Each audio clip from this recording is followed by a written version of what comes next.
Second Harvest was established in 1985 as an idea that two ladies had with their two hatchback cars. They saw the hungry situation in Toronto, and so they actually decided to start picking up food that was left over and providing it to community agencies. Second Harvest has grown from those early days with 2 volunteers and 2 cars to having a fleet of 8 large trucks and a refrigerated van. And we have now, over the years, picked up over 85 million pounds of food that would otherwise have gone into our landfill and gone to waste. Second Harvest is actually Canada's leading food rescue organization, and we rescue primarily perishable foods that would normally be going into the waste. So we pick up from restaurants, from retailers, from merchandisers, from food distributors, and we redistribute that food to over 215 community agencies in Toronto who provide meals and food for Toronto's hungry population. Second Harvest services quite a multitude of population that includes everything from children and youth to women escaping violence, to student nutrition programs. And what we found over the past period is that the number of programs that are feeding children and youth are dramatically on the increase. So these are children of families who perhaps otherwise were making ends meet, and these days it's very difficult for working families to be able to pay the rent and also pay for the food to ensure that their children have meals 3 times a day. Second Harvest Lunch Money Days is a campaign that we run annually where we ask Torontonians to donate the equivalent of their lunch money to Second Harvest. The first big one is our campaign corporate engagement piece, where we have different companies and schools around the city running in-house third-party fundraisers.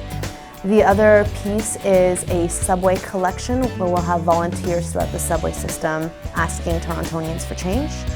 And the other piece is our Yonge and Dundas Square lunch event, where we have 15 food truck and Toronto restaurant vendors coming out to serve lunch to Torontonians. We've asked them to come, and they donate all of the food and all of the service, and so 100% of the proceeds comes back to Second Harvest. For Lunch Money Days, the funds that we raise help us run our operations, help us keep our trucks on the road, with the idea that for every $10 that we raise, we can help provide 20 meals. The fact that people in Toronto actually go hungry is hard to believe, especially me being in my business. I'm just surrounded by food all day long. I'm amazed that the elderly go without meals, that young children go without meals, that single mothers with families go without meals, and this brings 600,000 meals to the person that actually needs them in a very efficient manner. I had no idea there was such a need in Toronto to feed people on a daily basis. It took me by surprise. So to play a small part in that and come out and support the cause year upon year, I'm so happy to be there. With what we do, there's a lot of decadence, and we're a high-end product, so it's nice to be able to give back and support a charity that really does feed people who don't always have the opportunity to feed themselves, and it's nice to be able to provide a product that sometimes people wouldn't have the opportunity to eat. Wasting food seems like a horrible thing to do. So if you start with that concept, it's very easy to find ways to make sure that the folks who don't have food are getting food. At the Air Canada Centre, we always take our leftovers and turn them over to Second Harvest so they can make sure it gets out to the masses. Second Harvest is all about food and people who is not able to enjoy everyday food.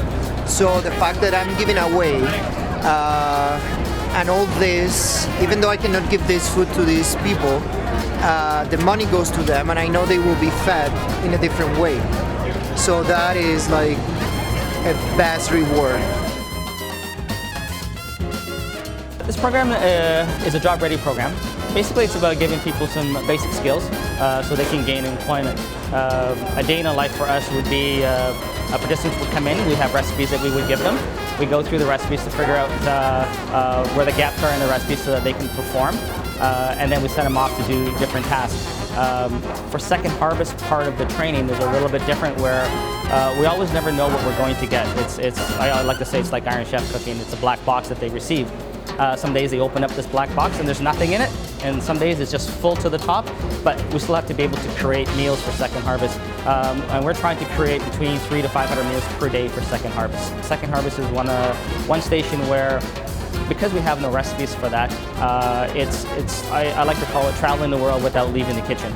So like one day they may look at some product and then they may think of Asia, for example, and then we'll talk about what meals can we make out of that, whether it be a stir fry, steaming method, making some dumplings, or it might even look like a Latin meal, and what can we create out of that. So get them to think a little bit outside the box, to looking at ingredients and how do you pair them up to create a meal is a whole new learning opportunity for them. We give it back to Second Harvest, and each day they have designated shelters throughout the city that they send it to. I believe we're sending to 12 to 15 different centers within the GTA area.